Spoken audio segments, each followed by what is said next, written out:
명작의 첫 문장은 오래도록 음미하고 싶은 명문인 경우가 많다. 작가의 개성과 심오한 문학 세계가 첫 문장에 고스란히 담긴다. 작가는 소구력 있는 강렬한 첫 문장을 남기기 위해 각고의 노력을 기울인다. 사실 첫 문장은 처음 쓰는 문장이 아니다. 쓰고 또 쓰고 생각하고 또 생각해서 쓴 문장이다. 소설가는 첫 문장을 쓰기 위해 밤을 지새우고 독자는 첫 문장을 읽는 순간 밤잠을 설친다. 행복한 책울림. 여러분, 오늘 소개할 책은 바로 우리가 사랑한 한국 소설의 첫 문장입니다. 이 책은 한국을 대표하는 138명의 소설가와 460여 편의 한국 소설 첫 문장을 모은 특별한 책입니다.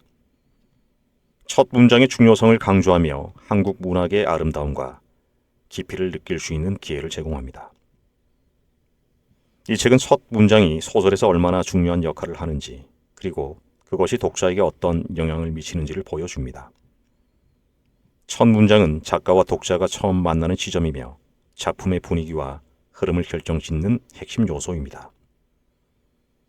이 책을 통해 우리는 한국 소설의 첫 문장을 통해 작가의 개성과 문학 세계를 엿볼 수 있습니다. 저는 개인적으로 이 책의 기본 메시지를 크게 세 가지로 압축을 해봤습니다. 첫째, 첫 문장의 중요성입니다. 소설의 첫 문장은 독자의 눈길을 사로잡고 또 책의 흐름을 좌우하는 중요한 요소입니다. 첫 문장은 작가와 독자가 처음 만나는 지점으로 작품의 분위기와 내용을 암시합니다. 그리고 두 번째, 다양한 첫 문장입니다. 이 책은 감동적인 문장, 또 기발하거나 신선한 문장, 이야기 배경을 서술하는 문장, 또 주인공을 전면에 내세우는 문장 등 다양한 첫 문장을 소개하고 있습니다. 첫 문장마다 작가의 개성과 작품의 특색이 녹아 있습니다. 그리고 세 번째, 첫 문장에 담긴 노력입니다. 첫 문장은 단순히 소설의 첫 번째 문장이 아니라 작가가 수없이 고민하고 또 수정하며 완성한 마지막 문장입니다. 이 책을 통해 작가들이 첫 문장을 위해 기울인 노력을 엿볼 수 있습니다. 또 이 책에는 다양한 한국 소설의 첫 문장을 소개를 하고 있는 사례들이 나와 있습니다. 김현수 작가의 20살, 이 책의 첫 문장은 열심히 무슨 일을 하든 아무 일도 하지 않든 20살은 곧 지나간다.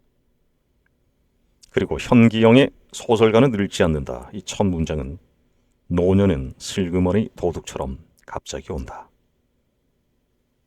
김일환의 칼자국의 첫 문장은 어머니의 칼 끝에는 평생 누군가를 걷어먹인 사람의 무심함이 서려 있다. 또 이문열의 레터의 연가 첫 문장은 나는 내일이면 한 남자의 아내가 된다.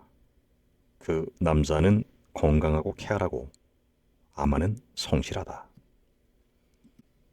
이외에도 다양한 문장들의 사례가 나와 있습니다. 그럼 책 내용을 함께 살펴보도록 하겠습니다. 오늘도 책을 통해 여러분들 내면에 행복이 가득 울려 퍼지길 바라겠습니다. 소설에서 첫 문장은 독자와 첫 대면을 하는 첫 장면이다. 첫 문장은 책의 흐름을 좌우하는 소설에서 가장 주목받는 문장 중 하나다. 장편에서는 도중에 끊어질 수도 있는 독자의 눈길을 끝까지 이어주는 감흥의 끈으로, 단편에서는 눈길을 떼지 않고 단숨에 끝까지 읽게 하는 흥미의 끈이다. 첫 문장이 성공적이라면 글쓰기의 절반은 이루어진 거나 다름없지 않을까. 명작의 첫 문장은 오랫도록 음미하고 싶은 명문인 경우가 많다. 작가의 개성과 심오한 문학 세계가 첫 문장에 고스란히 담긴다. 1년 전 어느 날 소설을 읽다가 첫 문장에 꽂혀 시선을 뗄 수 없던 적이 있다. 다음 문장으로 바로 이어지지 못하고 순간 멈출 수밖에 없던 첫 문장의 울림이 책을 덮는 순간까지 떠나지 않았다. 이 경험을 계기로 한국인의 사랑을 많이 받는 소설들의 첫 문장은 어떨지 궁금증과 호기심이 발동했다. 그로부터 서점과 도서관을 오가며 소설의 첫 문장을 사냥하는 긴 여정이 시작됐다. 결국 책의 출간을 보고 나서야 첫 문장의 여정에 마침표를 찍을 수 있었다. 도서관과 서점에서 매력적인 첫 문장의 대어를 낳기 위해 많은 시간을 보냈다. 도서관에선 소설의 첫 문장이 매료되어 책 한 권을 다 읽은 날도 많았고, 그저 첫 문장만 찾아보려 들른 서점에선 들춰본 소설책을 아예 사들고 온 날이 적지 않았다. 나름 마음을 살찌운 행복한 시간이었다. 문학에 관해서는 문외 아닌 내가 많은 시간 동안 소설책만 붙들고 있었던 것도 나의 독서 편력에서 처음 겪는 일이었다. 소설을 보며 학창시절의 문학소년으로 돌아간 듯 가슴 설레는 경험도 처음이었다. 나는 문학 전공자가 아니다. 그러기에 문학적 해석은 할 수 없고 하지도 않았다. 문학적이란 말 자체가 이 책의 기준이 될 수 없는 이유다. 오롯이 독자로서 궁금했던 작품, 궁금했던 작가의 작품들을 채굴했다. 감동적인 첫 문장이 있는가 하면 기발하거나 신선한 첫 문장이 있고, 이야기 배경을 서술하는 첫 문장이 있는가 하면 또 주인공을 전면에 내세우는 첫 문장도 있다. 첫 문장이 임하는 작가의 생각이 다양하듯 독자마다 첫 문장을 접하는 느낌과 여운도 다를 것이다. 그래서 이 책은 순서대로 읽을 필요가 없다. 자유롭게 평소 좋아하는 작가를 찾아 읽거나 궁금했던 작품을 찾아 읽으면 된다. 첫 문장의 감흥은 오롯이 독자의 몫이기 때문이다. 칼의 노래, 김훈. 버려진 섬마다 꽃이 피었다. 꽃피는 숲에 저정도울이 비치어 구름처럼 부풀어 오른 섬들은 바다에 결박된 사슬을 풀고 어두워지는 수평선 너머로 흘러가는 듯 싶었다. 작품 칼의 노래는 2001년 동인문학상 수상작이다. 이순신이 1인칭 하자로 등장한다. 선조와 이순신의 알력과 갈등을 중심으로 전쟁의 추이와 백성들의 고초, 명나라에 대한 조선의 굴종과 예속 등 당시 상황을 두루 얘기한다. 이순신은 전투가 벌어지지 않는 동안에도 교서만 내려다보는 임금과 싸우고, 호시탐탐 그의 목을 노리는 조정의 대신들과 싸우고, 대군을 이끌고 와서도 세월만 보내고 있는 명나라 장수와 싸운다. 또 군령을 어기는 부하들과 싸우고 울며 매달리는 가엾은 백성들과도 싸운다. 그러나 시종일관 이순신이 싸워야 하는 궁극적 대상은 바로 자신이다. 작가 김훈은 서울에서 태어나 고려대 영문과를 중퇴했다. 1973년 한국일보에 입사해 이후 시사저널 편집국장, 국민일보 출판국장, 한겨레 신문 부국장 등을 지냈다. 1994년 첫 장편 소설 빗살무늬 토기의 추억을 통해 문학 동네에 연재하면서 소설가로 등단했다. 이상 문학상, 항수는 문학상, 대산 문학상 등을 수상했다. 채식주의자 한강. 아내가 채식을 시작하기 전까지 나는 그녀가 특별한 사람이라고 생각한 적이 없었다. 솔직히 말하자면 아내를 처음 만났을 때 끌리지도 않았다. 채식주의자는 2007년 출간된 한강의 세 번째 장편 소설 채식주의자 몽고 반점, 나무 불꽃 등 세 편의 중편 소설을 하나로 연결한 연작 소설이다. 김영애는 꿈을 꾼 뒤에 돌연 육신을 완전히 거부하는 채식주의자로 변한다. 영애의 극단적인 채식은 남편과 단둘이 사는 평범한 생활에 균열을 가져오고 가족과도 극한의 갈등을 일으킨다. 채식주의자에선 남편, 몽고 반점에선 형부, 나무 불꽃에선 친언니가 관찰자이자 하자로 채식주의자 영애의 모습과 그를 둘러싼 일들을 이야기하고 있다. 작가 한강은 전남 강주에서 태어나 연세대 국문과를 졸업했다. 소설가 한승원의 딸이다. 1993년 개간 문학과 사회, 서울의 겨울 등 4편의 시가 당선되면서 시인으로 먼저 등단했다. 이듬해 서울신문 신춘문예의 단편소설 붉은 닻이 당선돼 소설가로 공식 데뷔했다. 오늘의 젊은 예술가상, 한국소설문학상, 이상문학상, 만해문학상, 항수는 문학상 등을 받았다. 채식주의자로 한국인 첫 2016년 맨부커 인터내셔널상을 수상했다. 그 섬에 가고 싶다. 임철우. 모든 인간은 별이다. 이제 모두들 까맣게 잊어버리고 있지만 그래서 아무도 믿으려 하지 않고 누구 하나 기억해 내려고조차 하지 않지만 그래도 그건 여전히 진실이다. 그 섬에 가고 싶다는 1991년 작품이다. 6.25 전쟁으로 인한 이데올로기의 갈등을 그렸다. 1993년 동명의 영화로도 제작됐다. 문제군은 아버지 문덕배의 유언에 따라 꽃상녀를 배에 싣고 친구이자 시인인 김철과 함께 고향 나골도라는 섬에 도착한다. 섬 사람들이 배를 섬에 대지 못하도록 완강히 저지하는 바람에 가까스로 김철 혼자 섬에 들어온다. 1950년 한국 전쟁이 일어나던 해에 태어난 김철은 엄마 없이 동네 안악들의 품에서 자랐다. 어느 날 무장한 인민군들이 마을에 들이닥쳐 반동 분자를 색출해냈다. 이는 자신만 살기 위해 이웃을 고발한 문덕배의 짓이었다. 섬 사람들은 가족을 눈앞에서 잃고 가슴속에 한을 안고 살았다. 전쟁이 끝나자 문덕배는 섬에서 쫓겨났다. 섬 사람들은 결국 문덕배의 상여가 들어오지 못하도록 배에다 불을 질렀고 김철과 문제군은 불타는 상여를 물끄러미 쳐다만 본다. 나는 소망한다. 내게 금지된 것을. 양기자. 삶이란 신이 인간에게 내린 절망의 텍스트다. 나는 오늘 이 사실을 깨달았다. 그러나 나는 텍스트 그 자체를 거부하였다. 1992년 작품 나는 소망한다 내게 금지된 것을 영화와 연극으로도 만들어졌다. 대학원에서 심리학을 전공하고 여성문제 상담소에서 일하는 27살의 강민주. 어린 시절 아버지가 어머니를 상습적으로 폭행하고 결국 모녀를 버린 깊은 상처를 갖고 있다. 상담소에서 일하면서 폭력에 시달리는 수많은 여성들의 피해를 알게 된다. 강민주는 여성들의 우상이자 이 시대 최고의 영화배우 백승아를 납치할 계획을 세운다.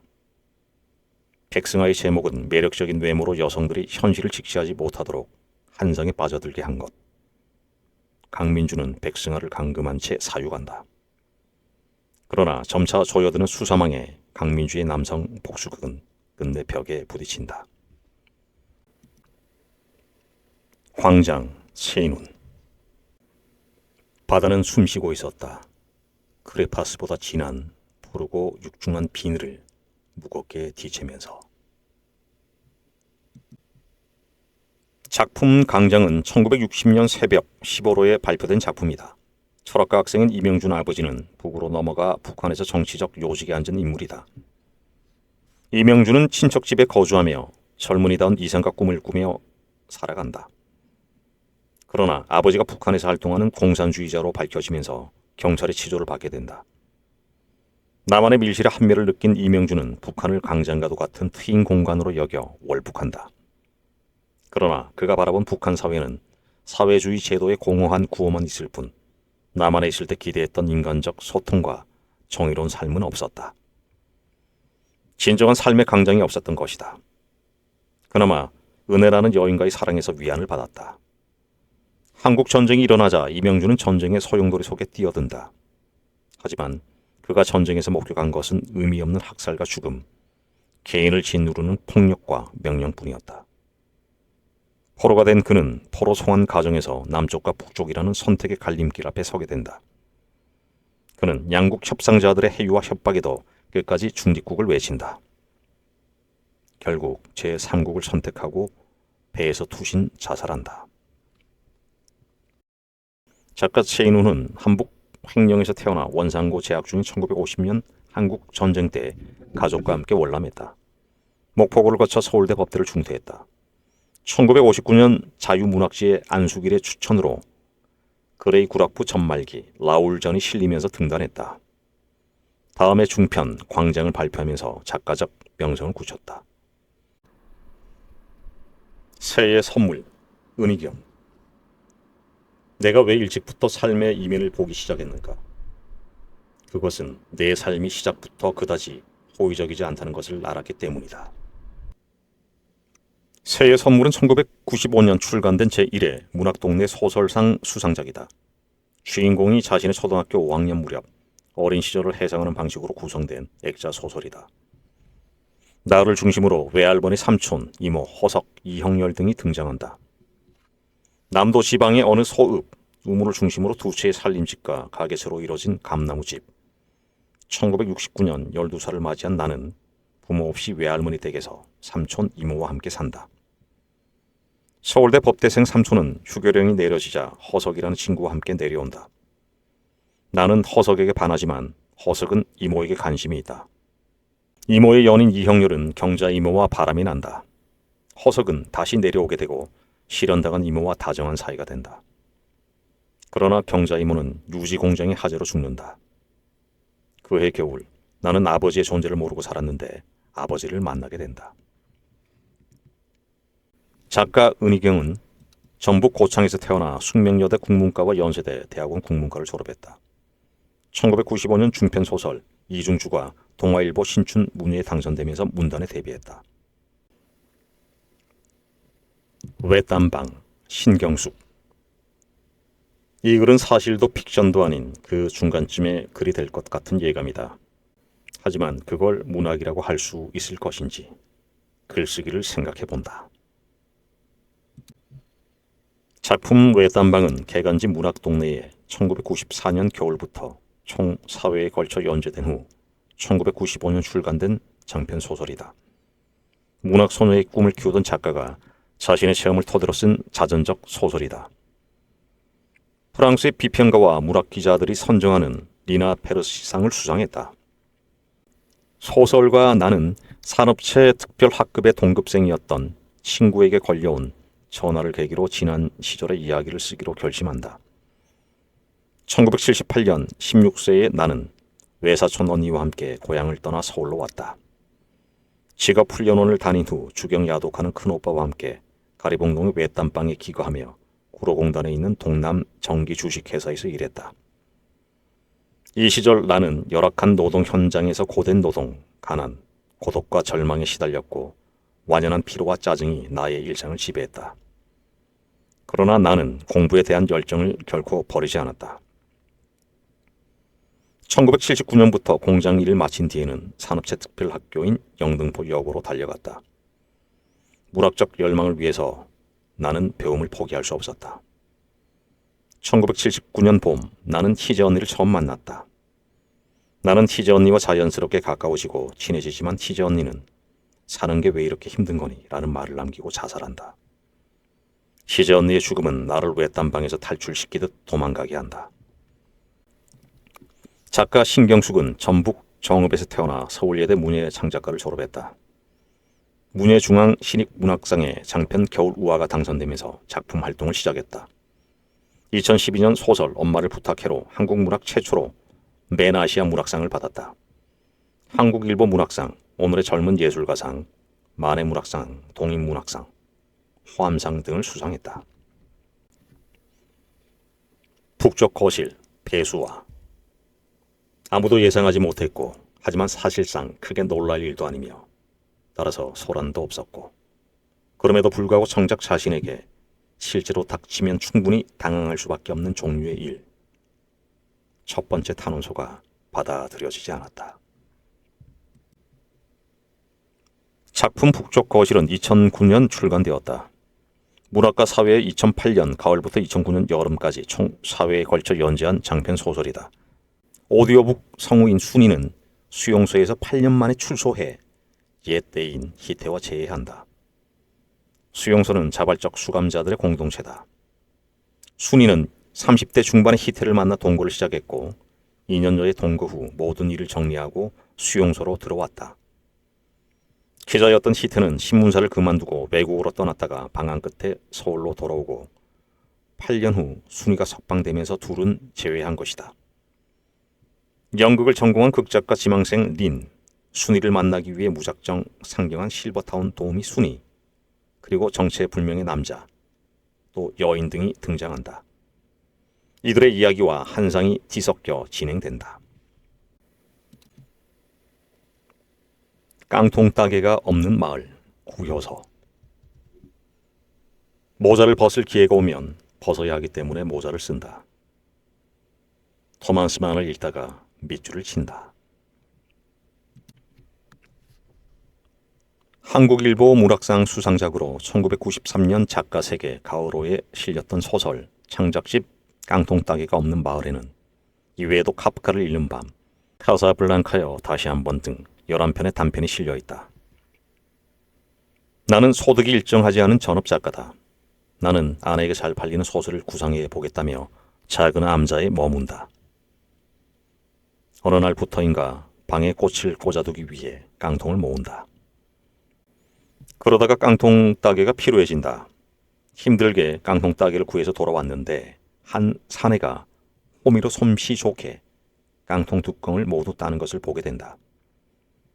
그 사내는 암자에서의 탈출을 시도하지만 주지의 방해로 번번이 실패한다. 그 후 나는 집으로 돌아오라는 아내의 말에 버스를 타지만 길을 잃는다. 19세 이순원. 어떤 사람들은 13살이 되기 전에 이미 앞으로 자신이 알아야 할 어른들의 세계의 모든 것을 알았다고 말한다. 그 나이로 성장이 멈추었다고 말하기도 하고 삶에 대해 이제 더 알 것이 없어졌다고 말하기도 한다. 19세는 1999년 작품이다. 나는 강원도 두메산골 가난한 농가의 둘째 아들이다. 나는 사춘기를 겪게 되자 스스로 농사를 짓는 것이 어른이 되는 길이라고 생각했다. 고등학교를 중퇴하고 농사를 지었는데 큰 풍년으로 목돈을 지게 된다. 머리를 기르고 일제 오토바이를 타고 다니고 술집을 들락거리며 어른 연습을 한다. 어느 날 대관령 정상에 그림 같은 빨간 지붕집을 짓겠다는 것과 친구 누이에 대한 짝사랑 등 소중했던 꿈을 떠올리며 아직 어른이 되지 않았음을 깨닫는다. 작가 이순호는 강원도 강릉에서 태어나 강원대 경영학과를 졸업했다. 1988년 문학사상에 낫다를 발표하며 등단했다. 동인문학상, 현대문학상 등을 수상했다. 네, 책 내용은 여기까지 소개해 드리도록 하겠습니다. 우리가 사랑한 한국 소설의 첫 문장. 이 책은 한국을 대표하는 작가 50인의 작품 50개의 첫 문장을 아름다운 사진과 함께 실어 독자에게 읽는 재미를 더해주고 있습니다. 또한 주요 문학상인 이상문학상, 동인문학상, 현대문학상 수상작들의 첫 문장도 소개하여 독자의 관심을 끌어들이고 있습니다. 첫 문장을 통해 작가의 세계를 엿보고 문학의 아름다움에 빠져보시기 바랍니다. 이 책은 소설의 첫 문장이 얼마나 중요한지 그리고 그 첫 문장이 독자에게 어떤 영향을 미치는지를 깊이 있게 보여줍니다. 첫 문장의 매력에 빠져보시기 바라겠습니다. 오늘도 함께 해주셔서 고맙습니다. 평온하십시오.